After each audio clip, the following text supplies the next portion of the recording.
Bonjour à toutes et bonjour à tous, ici c'est Marie de B et aujourd'hui on se retrouve pour les pronostics du dernier pay-per-view de l'année. J'ai nommé TLC, des tables, des échelles et des chaises. Il n'y a plus d'escalier. L'année dernière, ils nous avaient ressorti les escaliers, ils nous avaient rajouté un S cette année.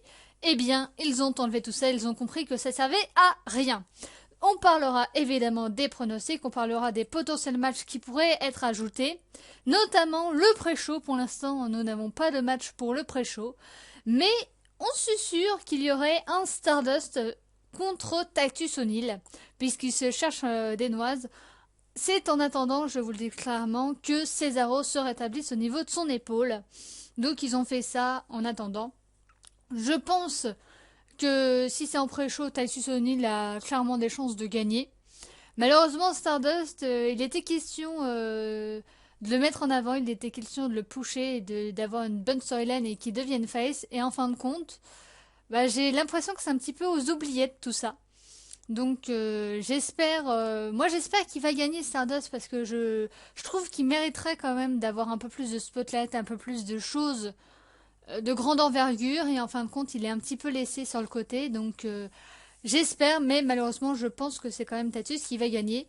Alors pourquoi pas un Dolph Ziggler contre Tyler Breeze en pré-show.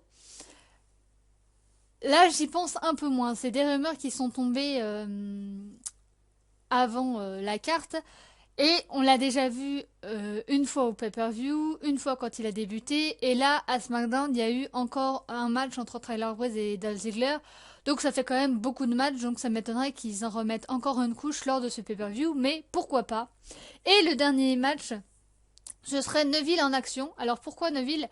Tout simplement parce qu'il y a le Miz qui commence à s'intéresser à Neville, qui lui donne ses cartes et tout ça pour qu'il devienne un grand catcheur comme Daniel Bryan. En même temps, ça fait plusieurs fois qu'il parle de Daniel Bryan. Est-ce que ça suggère un retour de Daniel Bryan?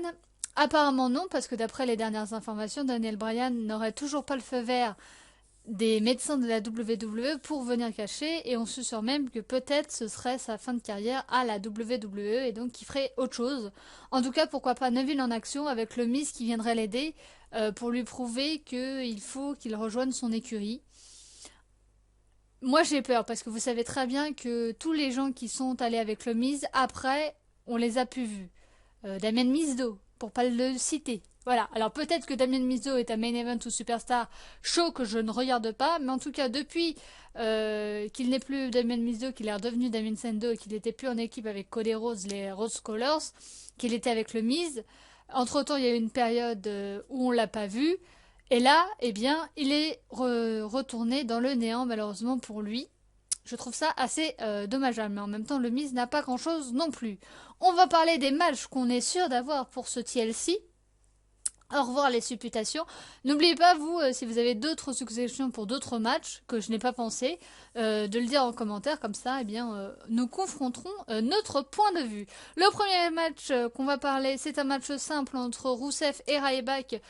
Autant vous dire tout de suite que je n'ai pas fait de point parce que la rivalité, on s'en fout, et que la storyline autour, on s'en fout aussi. Le premier match vraiment intéressant, c'est le match pour le titre intercontinental sans stipulation entre Kevin Owens et Dean Ambrose.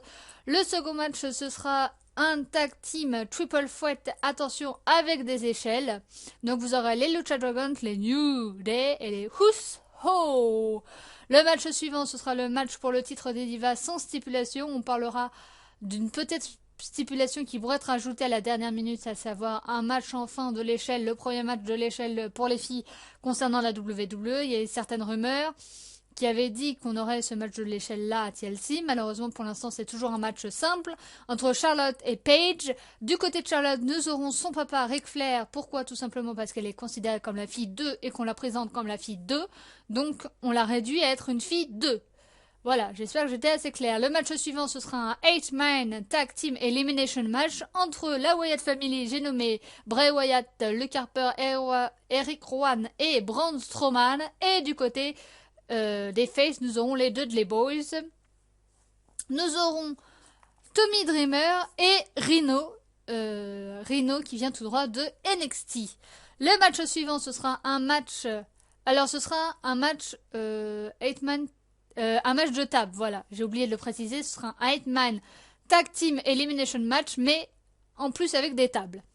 Voilà, pour être précis. Le match suivant, ce sera un match des chaises pour le titre des États-Unis, un match entre Alberto Del Rio et Jack Swagger, nous, le peuple, nouveau Zeb Colter Guy contre l'ancien Zeb Colter Guy, même si vous allez voir que Zeb Colter apparemment va être de nouveau du côté de Jack Swagger. Et on finira ces pronostics en beauté avec un TLC match, Tables, Ladders and Chairs. J'ai nommé pour le titre WWE World Heavyweight Championships l'Irlandais Sheamus contre le Samoan Roman Reigns. Voilà tous les matchs qu'on aura pour ces pronostics. Et on commence sans plus tarder par le premier match que je n'ai pas fait de PowerPoint. Un match entre Ryback et Rusev. Il vient de tomber lors de l'édition de SmackDown. Donc il se cherchait un petit peu des nazes. Rusev qui a fait son retour suite à une blessure. Lana qui a fait son retour. Ils avaient un match l'un contre l'autre. Et Lana s'est fait blesser malencontreusement par Ryback. Ryback qui a poussé Rusev contre les escaliers. Et du coup, effet ricochet qui a poussé Lana. Et il y a eu un second match où Lana a fait semblant d'être blessée et en fait c'était juste pour feinter Ryback. Ryback qui s'inquiétait pour Lana et en fin de compte c'était pour le feinter. Et Rusev a fait sa prise de soumission contre Ryback. À noter qu'à SmackDown, Ryback a affronté The Ascension. C'était un match handicap évidemment qu'il l'a gagné puisque The Ascension, comme leur booking, c'est de la noule. Voilà le match, en gros résumé, Ryback ou Rusev. Franchement, mais qu'est-ce qu'on en a rien à faire. Voilà, personnellement. Je pense que ça va être Rusev qui va gagner, malgré ce qui s'est passé derrière, puisqu'il y avait une storyline qui avait été lancée autour de Dolph Ziggler et de Summer Rae, souvenez-vous, comme quoi il aimait Summer Rae et que Summer Rae était du côté de Dolph Ziggler. Finalement, ils ont dû arrêter cette storyline, les bookers et la WWE n'étaient pas très contents puisque Rusev et Lana se sont fiancés. Puisque dans la vraie vie, ils étaient déjà ensemble depuis un bon moment, ils se sont fiancés, ils s'aimaient et tout ça, et donc ils se sont mariés, Lana a dit oui. Et donc évidemment, ça a mis la mouise dans les bookers de la WWE qui avaient fait une petite storyline autour de Rusev. Alors, dans ce cas-là, peut-être qu'il va perdre contre Ryback. En même temps, Ryback, depuis qu'il n'est plus champion intercontinental et que son règne n'a duré que 2 mois pour filer le titre à Kevin Owens, dont on ne sait pas trop pourquoi, parce que finalement, ils lui ont donné le titre intercontinental alors qu'au début, il était pour le titre des États-Unis. Et finalement, il n'a pas eu de storyline et de choses tellement oufissimes pour son règne. D'ailleurs, on parle même qu'il va perdre son titre contre Dean Ambrose, on en parlera un petit peu plus tard. Donc c'est vrai que Ryback non plus n'est pas sur la grande pente. Mais les bookers, vous le savez, ils ont la dent dure, donc pour certains, ça voudrait dire qu'il faudrait faire gagner Ryback. Parce que comme ils n'ont pas aimé le fait que Lana et Rusev se soient mariés, qu'ils avaient prévu un tas de trucs pour lui, enfin une petite storyline pour une petite mise en avant. Et donc, en effet de vengeance, juste pour ça, il pourrait faire gagner Ryback. Surtout que la rivalité, c'est surtout Rusev qui a été mise en avant durant cette rivalité. Donc là, hop, contre-pied, on fait gagner Ryback alors que personne s'attend. Maintenant, il faut savoir que Rusev fait partie d'une nouvelle équipe, la Ligue des Nations, avec King Barrett, Sheamus et Alberto Del Rio. Donc pourquoi pas une intervention de ces gens-là, même si à part King Barrett, les autres ont des matchs. Donc pourquoi pas une intervention de King Barrett durant ce match-là, et hop, Rusev pourrait gagner de cette façon-là, pour mettre en avant la Ligue des Nations, le nouveau groupe qui vient de se former il n'y a pas longtemps. Donc de ce côté-là, Rusev pourrait gagner. Après, comme King Barrett n'a pas de match, l'intervention c'est presque sûr, je vais dire. À part si vraiment ils veulent voir ce que Rusev est capable en 1 contre 1 contre Ryback. Ryback, je ne pense pas. Je sais pas ce qu'ils veulent en faire. D'ailleurs, il y a eu certains de ses propos peut-être qui ont été mal perçus, comme quoi ce serait lui le remplaçant de John Cena, vu que vous savez très bien que John Cena est absent pour le moment. Il se repose chez lui. D'ailleurs, il aurait dû faire son retour lors de TLC à Boston, Massachusetts. Pour l'instant, voilà, on en parlera quand on parlera des pronostics pour Alberto Del Rio. Pour l'instant, on ne sait pas. Mais pourquoi pas intervention de quelqu'un de la Ligue des Nations et pourquoi pas intervention de Toshida pour contrer ce groupuscule et finalement disqualification, victoire de Ryback par disqualification. Comme ça, on ne fait pas perdre Rusev par tombée et ça, Ryback gagne un match et on voit la Ligue des Nations sur Ryback et on voit les autres trucs et ça fait continuer la rivalité. Pourquoi pas? Maintenant, je pense que l'angle avec Lana n'était pas nécessaire. Et je pense que l'angle, la Ligue des Nations, est beaucoup mieux. Donc je pense que ça va être Ryback par disqualification avec l'intervention de King Barrett. Pourquoi pas l'intervention de la Ligue des Nations, les interventions des Usos et de Roman Reigns. Comme ça lance bien le pay-per-view. Il y a plein d'interventions. On s'y attend pas.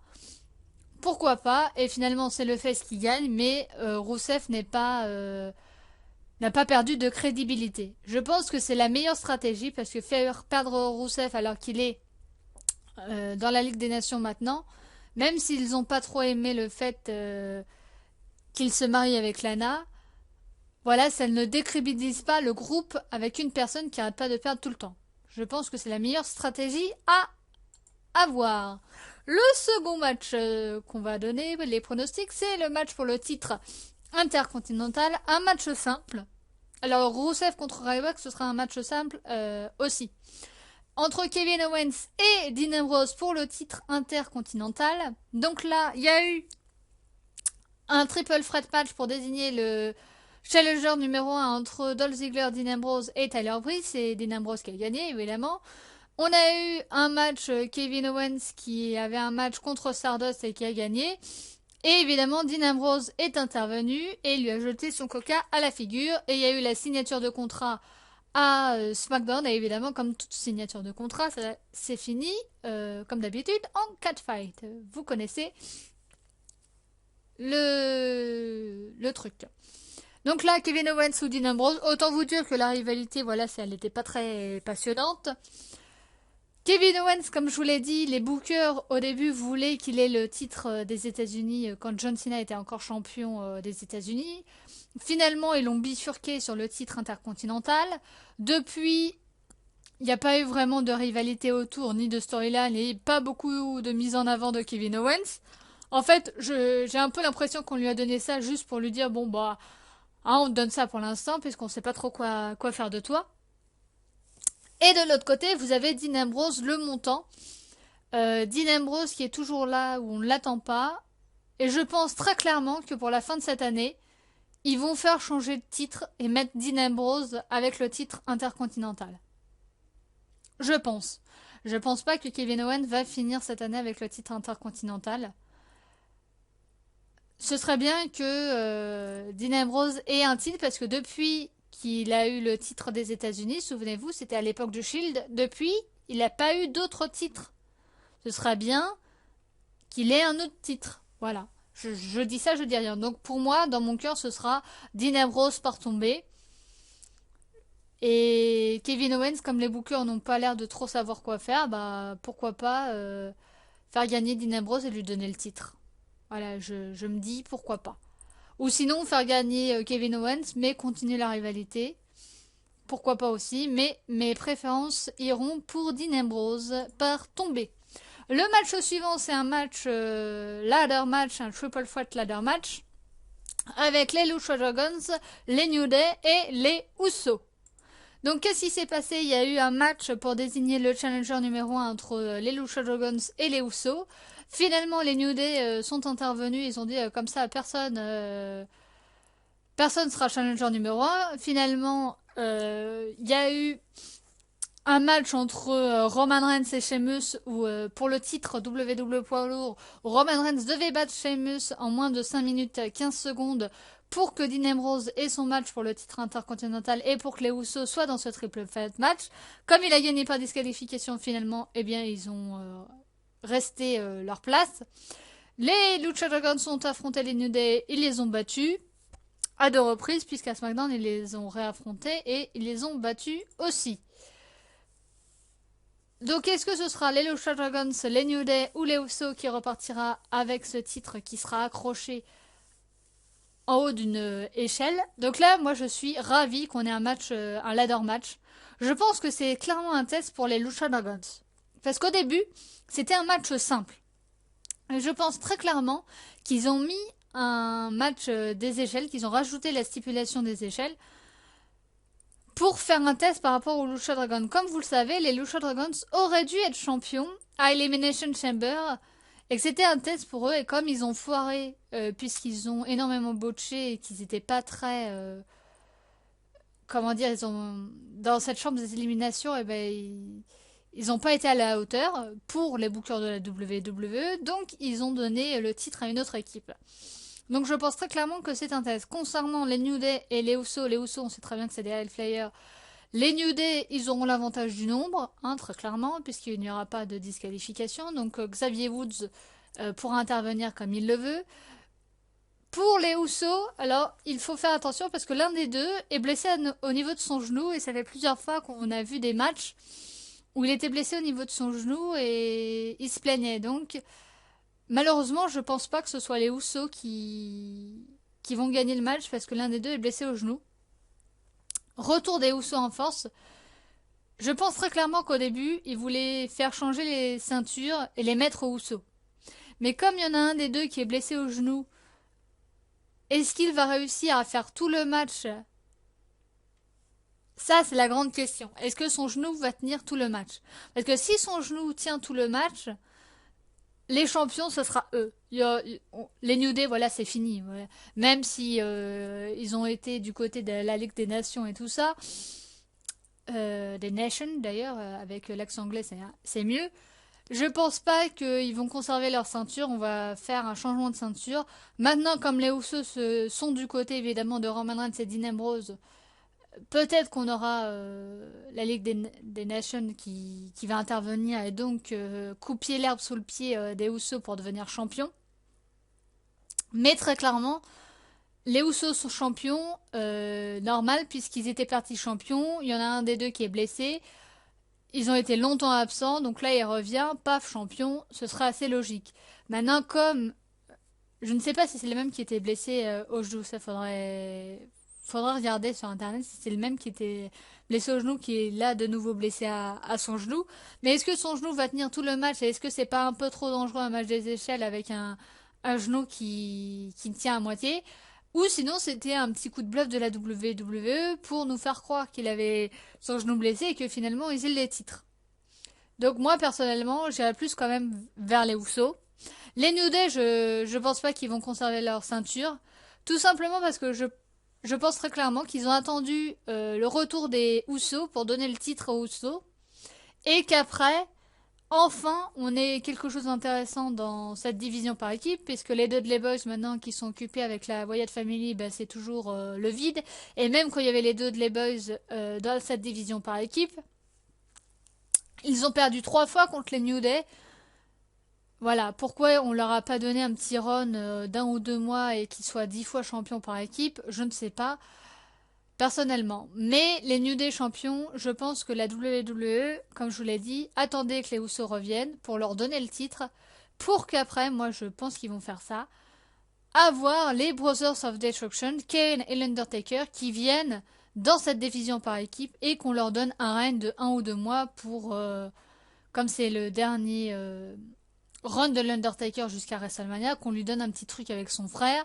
Ça fera plaisir à tout le monde, ça fera du fanservice, tout le monde sera content, ou presque. Voilà. Après, est-ce que l'Undertaker est d'accord pour avoir les ceintures et se faire battre par des jeunes? Se faire battre par des jeunes, oui, parce qu'il l'a déjà prouvé, mettre les jeunes en avant et tout ça. Notamment avec son match contre Bray Wyatt, même s'il a gagné. Mais il a quand même affronté Bray Wyatt lors d'un WrestleMania. Mais est-ce qu'il est d'accord pour avoir un titre? Voilà, Très clairement, il n'en a plus besoin de titre, on est d'accord. Mais voilà, un petit... Et bon, avoir les Brothers of Destruction dans cette division par équipe, ça mettrait un coup de frais, même si c'est une ancienne équipe, ça te mettrait un, un coup de vent, ça te mettrait un grand coup de boost, alors que là, c'est rien, c'est néant. Donc pour moi, voilà, ils font gagner une équipe face à la fin de cette année, et à la fin de ce match-là, paf, intervention des Brothers of Destruction, le tombstone, et hop, ils prennent les titres par équipe. Moi, je vois ça comme ça. Hein. Je me fais peut-être trop de films, mais ils prennent les titres et comme ça, ils font bien comprendre qu'ils sont intéressés pour les titres par équipe. Du côté des Lucha Dragons, je pense très clairement que c'est un test. Comme ils ont raté leur premier test d'Elimination Chamber, on les a mis de côté. On leur a pas donné le titre. Mais là, on les a remis en avant. Kalisto était de la partie pour ce tournoi pour désigner le futur challenger numéro 1 pour le titre de Seth Rollins. Quand son titre était vacant, et Kalisto a quand même battu Ryback. Et Kalisto a fait quand même des performances. Sin Cara botche un petit peu moins. Ils sont là, leur gimmick Lucha Lucha a l'air de prendre avec le public. Je pense très clairement que là, les bookers se sont dit, bon, ok les gars, on va vous donner une deuxième chance pour ce match des échelles. Et si vous le réussissez, pourquoi pas après, vous donnez une opportunité pour les titres. Bon, là, c'est une opportunité, mais vous n'allez pas gagner. Mais si vous faites un bon travail, si vous nous donnez envie de croire de nouveau en vous, peut-être qu'on va vous remettre sur la pente du succès. Moi, je pense très clairement que c'est ça. Donc, pour moi, je vois une victoire des Usos. Et dès qu'ils décrochent les ceintures, paf, lumière noire, lumière rouge de Kane sur le ring, les Brothers of Destruction qui arrivent, boum, chokeslam, ils chokeslam d'ailleurs toutes les équipes, comme ça y a pas de jaloux.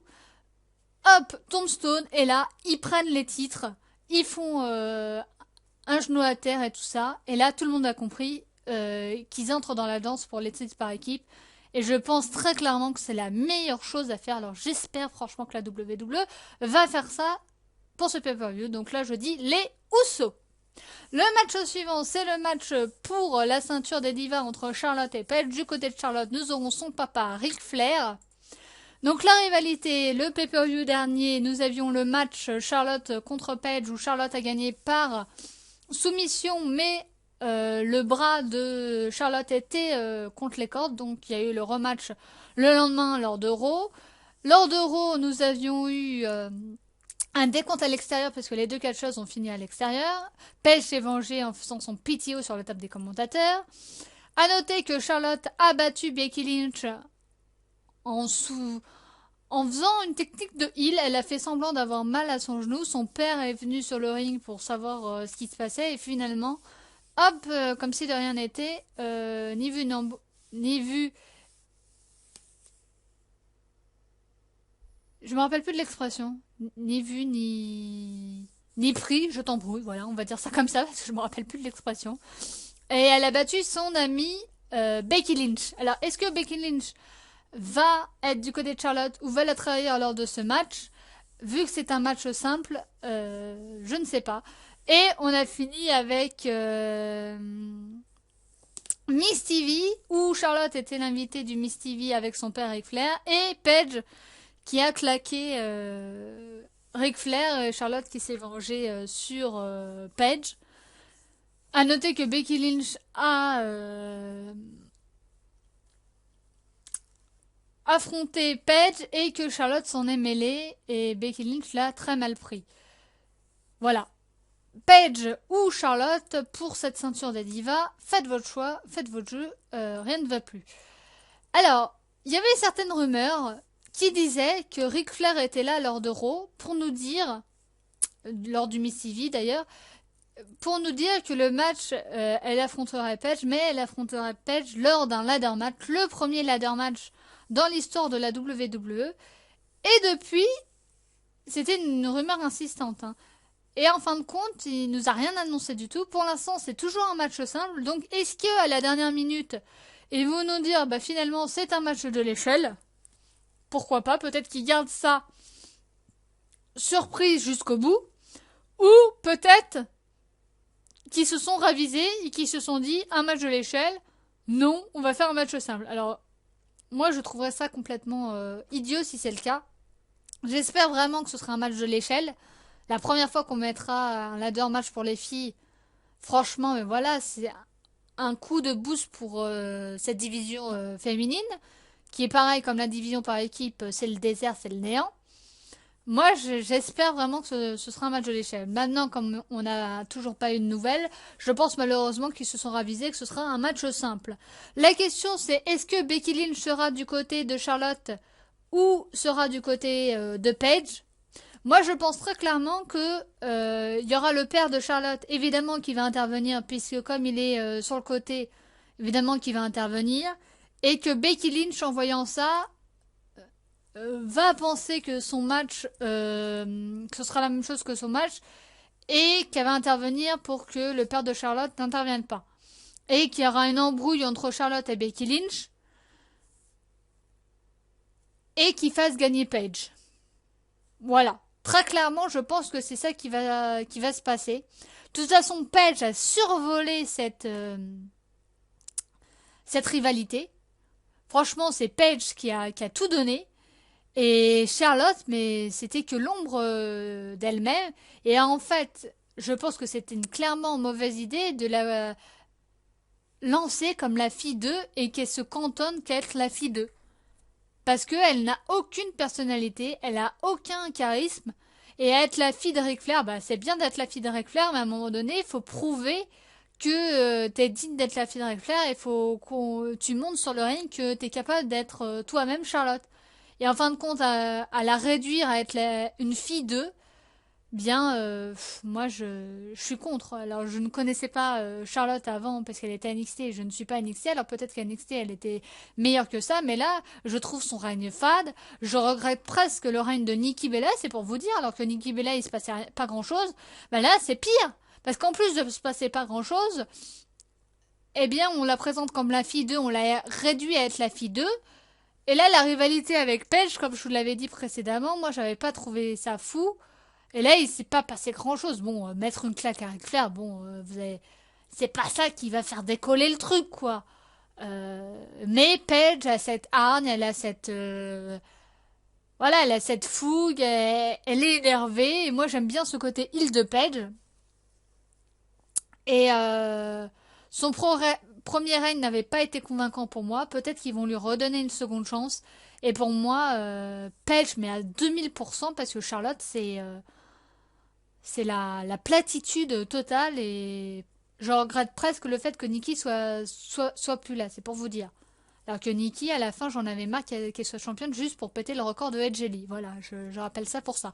Donc pour moi, Paige, voilà, avec Ric Flair qui intervient, Becky Lynch qui intervient pour faire descendre Ric Flair, et Becky Lynch qui s'engueule avec Charlotte, et du coup, Paige gagne comme ça avec l'aide de Becky Lynch. Moi, je vois ça comme ça. Comme ça permet de continuer encore la rivalité, vu que Charlotte n'a pas perdu loyalement et que c'est Becky Lynch qui l'a fait perdre.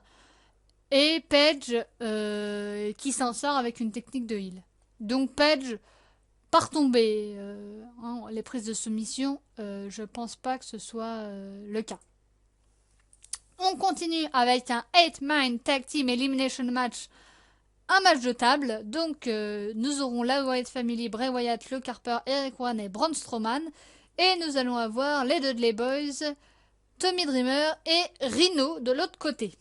Donc qu'est-ce qui s'est passé? Eh bien, la Wyatt Family et les Dudley Boys se sont cherchés. La Wyatt Family a clairement dominé cette rivalité, puisqu'elle a anéanti tous les membres des Dudley.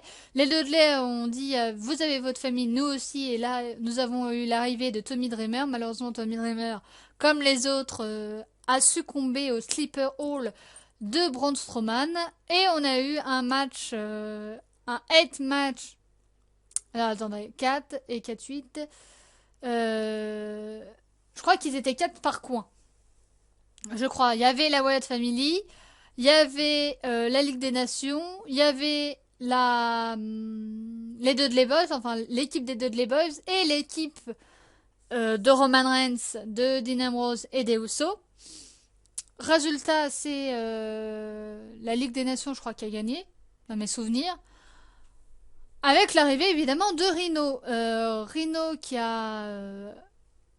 Tommy Dreamer qui a affronté Braun Strowman la SmackDown qui a perdu.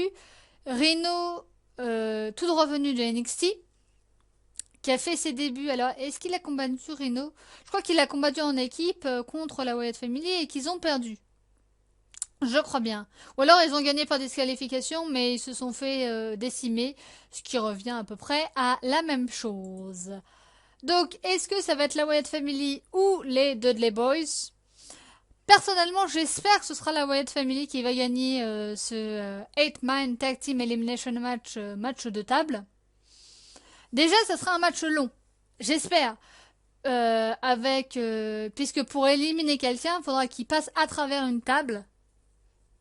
Les tables, les Dudley Boys, voilà, c'est leur objet de prédilection. Donc j'espère franchement, parce que la Wyatt Family,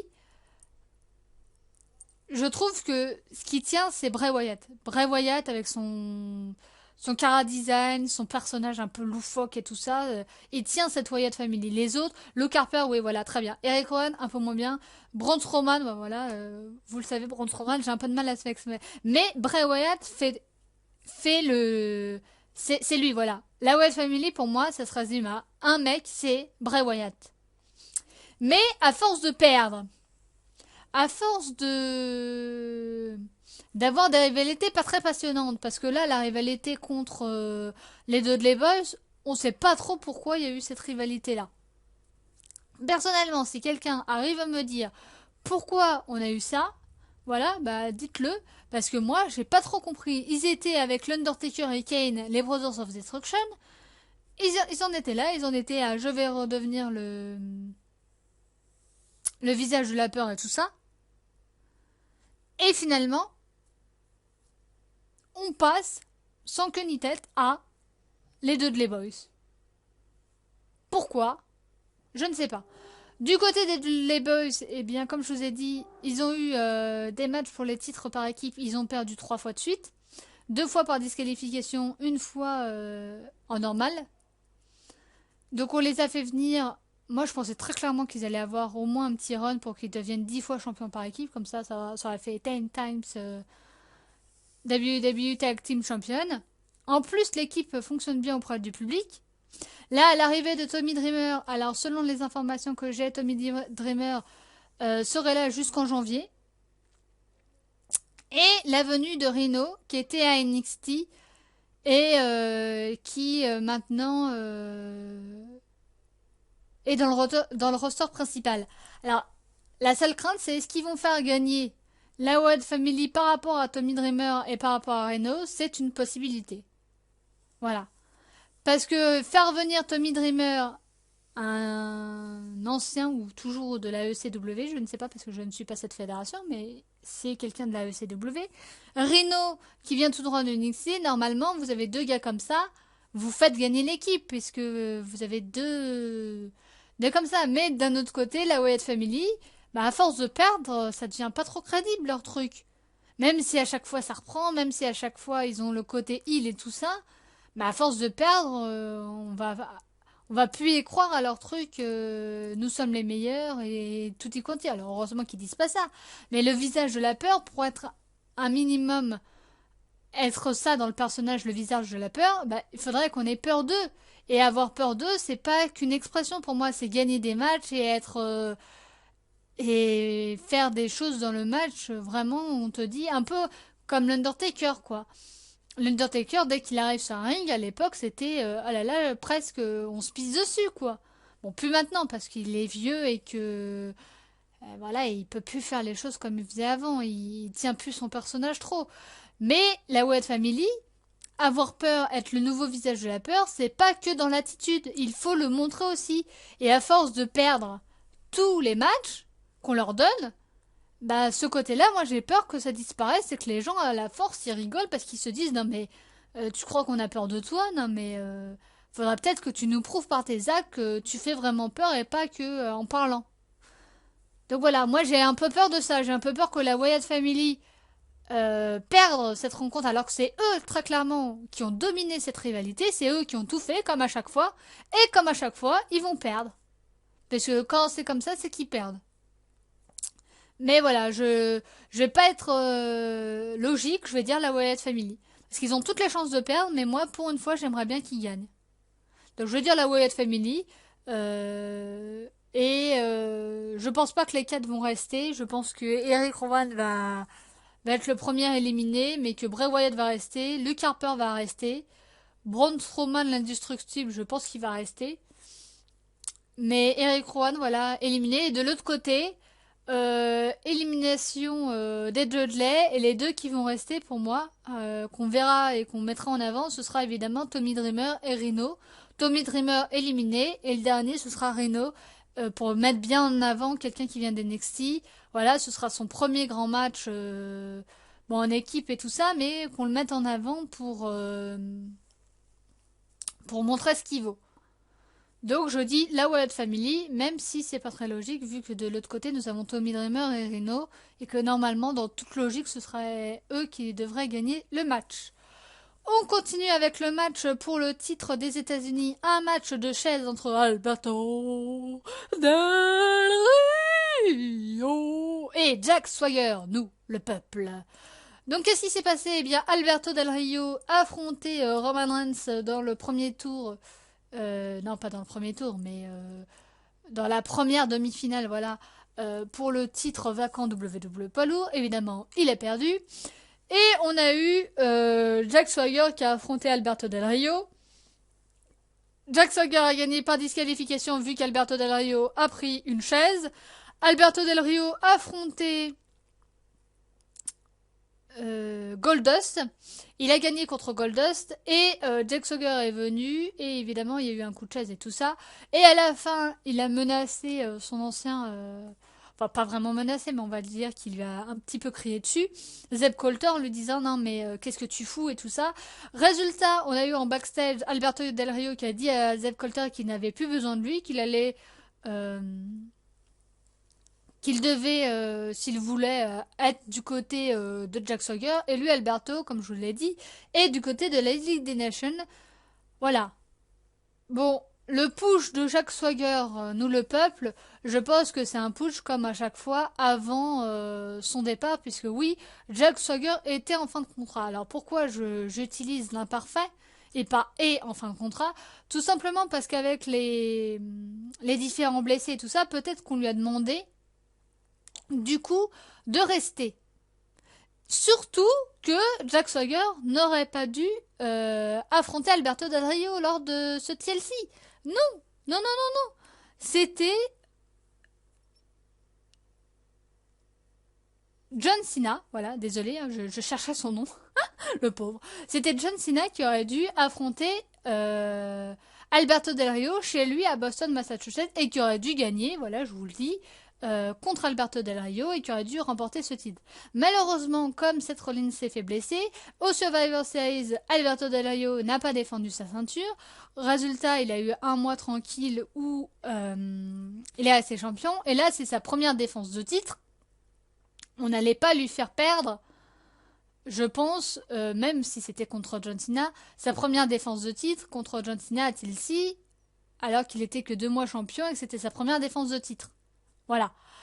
Donc autant vous dire que là, Jack Swagger, s'il est vraiment sur le départ et que on lui a donné congé, je pense pas qu'il ait un titre avant son départ.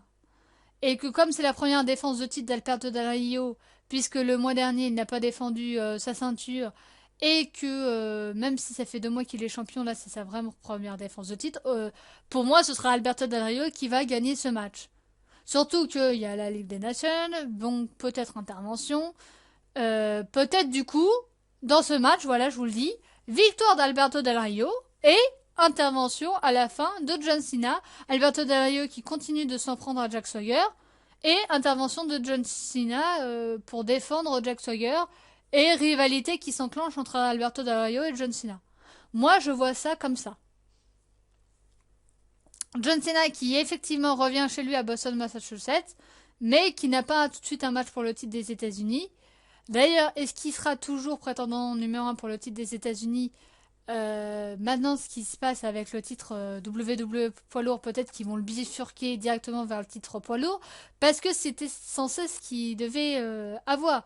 Ils devaient récupérer le titre des États-Unis à Alberto Del Rio, mais ils devaient le perdre contre un jeune, et après être bifurqué pour, évidemment, égaler le record de Ric Flair au nombre de titres WWE poids lourd. Donc, est-ce que là, il va directement bifurquer sur le titre poids lourd, ou est-ce qu'il va faire quand même une case départ pour le titre, enfin un petit détournement pour le titre des États-Unis? Moi, je pense très clairement qu'ils vont faire ça quand même. Puisque John Cena, champion des États-Unis, qu'on l'aime ou qu'on l'aime pas, ça a quand même de la prestance. Et John Cena champion, ça permet de voir des catcheurs qu'on voit pas, de donner leur chance et avoir du spotlight. Donc moi je suis plutôt pour. Même si j'espère qu'il va pas refaire son coup des Open Challenge toutes les semaines, parce que ça, je préfère quand même avoir une rivalité là comme on a eu avec Jack Sawyer, que des Open Challenge et que finalement on se retrouve à TLC avec un match avec quelqu'un, mais qu'on se dise bon ça aurait pu être un autre, ça aurait été la même chose. Donc je pense que Alberto Del Rio va gagner le match, conservation du titre, mais qu'à la fin, il va continuer à tabasser Zack Sawyer et qu'on aura l'intervention de John Cena chez lui à Boston, qui va évidemment prendre l'ascendant, et donc il y aura la rivalité qui va se lancer entre John Cena et Alberto Del Rio. Et on finit ces pronostics qui ont été assez longs entre Sheamus, le guerrier celte et le nouveau champion WWE poids lourd, et le Samoan Roman Reigns dans un six matchs. Les tables, les échelles et les chaises seront de sortie dans ce match. Donc, lors du pay-per-view, nous avions la finale entre Dean Ambrose et Roman Reigns pour le titre WWE poids lourd. Roman Reigns a gagné le match, mais malheureusement, Sheamus a caché sa mallette sur lui, donc Sheamus est est devenu le nouveau champion WWE poids lourd. Roman Reigns affrontait le lendemain Rousseff, et évidemment il y a eu l'intervention de King Barrett, il y a eu l'intervention de Sheamus. Heureusement, Roman Reigns a réussi à prendre l'ascendant. Roman Reigns, comme je vous ai dit, devait affronter Sheamus en moins et devait le battre pour le titre WWE poids lourd en moins de 5 minutes et 15 secondes, le temps qu'il était resté champion. Donc ça nous rappelle un petit peu les 18 secondes de Daniel Bryan. Et évidemment, il a gagné par disqualification, vu que Rousseff est intervenu, vu que King Barrett est intervenu, et vu que les autres membres de la Ligue des Nations est intervenu. Évidemment, Dean Ambrose et les Usos sont intervenus du côté de Roman Reigns. On a eu le match à 8, non pas à 8, 4 et 4, 8. 4, le match à 16 lors de Raw, où ce sont les nouveaux groupuscules qui ont gagné le match. Voilà ce qui s'est passé à peu près.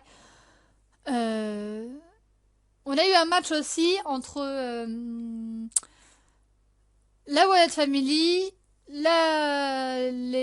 l'équipe Roman Reigns et l'équipe Nation. Voilà. Donc, est-ce que ce sera Roman Reigns qui va enfin être champion, enfin de nouveau être champion puisqu'il a été champion 5 minutes et 15 secondes, ou est-ce que ce sera Sheamus qui conservera son titre? Bon, autant vous dire qu'à mon avis, c'est presque sûr à 99% que Sheamus va conserver son titre. Parce que je ne vois pas l'intérêt de l'avoir mis champion si c'est que pour qu'il soit champion que pour une durée de 1 mois. À ce moment-là, autant mettre directement Roman Reigns champion. Surtout que c'était un TLC match, qu'il y aura évidemment l'intervention des nations, l'intervention pourquoi pas de Triple H, ça ne mange pas de pain, l'intervention de Dean Ambrose et des Usos, presque gros comme une maison. Mais à la fin, je pense très clairement que Roman Reigns ne sera pas champion. Je pense que Roman Reigns sera champion, comme je vous l'avais dit, Madame Irma était sortie, à WrestleMania. Voilà, pas avant. Pour moi, il sera pas champion avant. À noter, je viens de m'en rappeler, mais à noter que apparemment, Brock Lesnar va revenir et que quand il sera de retour, il affrontera Alberto Del Rio. On se dit même qu'il aura toujours sa ceinture, donc pourquoi pas une rivalité entre Alberto Del Rio et Brock Lesnar pour le titre des États-Unis. De ce qui voudrait dire que John Cena, lui, bifurquera sur le titre WWE poids lourd. Donc autant vous dire que si John Cena bifurque pour le titre WWE poids lourd, Roman Reigns peut vraiment aller se rhabiller pour avoir une opportunité. Parce que, évidemment, qu'ils mettront John Cena champion pour égaler le record de Ric Flair. Et que John Cena champion, il le restera assez longtemps. Et pourquoi pas Roman après.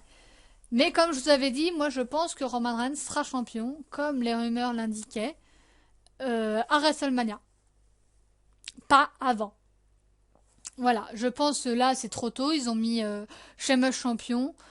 Là, ça fait 1 mois qu'il est champion, ils vont pas lui faire part de la ceinture maintenant, ce serait complètement illogique. Donc Sheamus gagne, intervention de toutes parts, pourquoi pas intervention de Cena. S'il intervient là, au moins on saura qu'il a été rebifurqué pour le titre WWE poids lourd. Voilà ce qu'il en est. Voilà, c'était tout pour ces pronostics assez longs. Je suis vraiment désolée, hein, j'ai beaucoup parlé aujourd'hui. J'espère que vous aurez tenu jusqu'au bout. N'hésitez pas à dire en commentaire, vous, pour qui vous votez. N'hésitez pas à dire quel match vous attendez le plus. En tout cas, cette carte, on peut dire ce qu'elle a, mais elle a quand même de la gueule. Hein. Je trouve là, c'est quand même mieux. Il y a beaucoup de stipulations. C'est dommage qu'on n'en ait pas plus comme pour le match défi, un ladder match. Moi, j'aurais été pour. Et certains matchs pour le titre et tout ça qui n'ont pas de stipulation. Mais la plupart ont des stipulations. Il n'y a pas eu qu'une seule stipulation. Donc là, c'est bien. On se retrouve évidemment la semaine prochaine pour le top flop concernant TLC et ce qui s'est passé avant. Et sinon, le bilan de ce TLC. Et après, nous, évidemment, on se retrouvera pour le bilan de fin d'année. On parlera des différents champions, des différents challengers. On parlera de Raw, de SmackDown, de Main Event, de Superstar. Alors, j'aurais plus de choses à dire de Main Event que de Superstar parce que Main Event, avant, je regardais. Bon, maintenant, je regarde plus, mais avant, je regardais. Donc, j'aurais plus de choses à vous dire de ça. NXT, malheureusement, non, parce que je ne regarde pas. On parlera un petit peu de la ROH parce que je me suis mise à regarder la ROH grâce à l'équipe 21 qui diffuse, qui diffusait plutôt la ROH sur la chaîne 21 le vendredi soir à 20h50. Alors pourquoi je vous dis qui diffusait? Parce que pour l'instant, le mois de décembre, on n'a eu aucun programme de la ROH. Et là, ce week-end, hier soir pour vous du coup, puisque je vais mettre en ligne la vidéo demain et que là, on est vendredi. Comme d'habitude, hein, vous savez que j'enregistre la vidéo un jour avant. C'est une rediffusion de ce qui s'est passé, je ne sais pas trop quand, mais c'est une rediffusion. Donc, est-ce qu'ils ont abandonné ou pas l'idée de nous diffuser du catch en France? Je ne sais pas. Mais en tout cas, maintenant que... Avant, je connaissais de nom, maintenant que j'ai regardé, peut-être du coup que je vais de temps en temps regarder la ROH en streaming sur internet. Voilà, donc je vous parlerai de ça aussi. On parlera des gens qui sont partis, on parlera des blessés et de toute cette année, voilà, ce que j'ai pensé et tout ça, des différentes rivalités, des différentes storylines qu'on a eu mises en place par la WWE. Voilà, c'était tout pour moi. Je vous souhaite une bonne journée, une bonne après-midi ou une bonne soirée. N'hésitez pas à regarder les autres vidéos qui sont sur la chaîne, notamment le let's play en ce moment qu'on fait sur Evoland, le jeu indépendant de Evoland. Et sinon, eh bien, on se retrouve la semaine prochaine pour le top flop et pour le bilan de ce TLC. Je vous souhaite une bonne journée, une bonne après-midi ou une bonne soirée et nous on se dit à la prochaine. Ciao, ciao.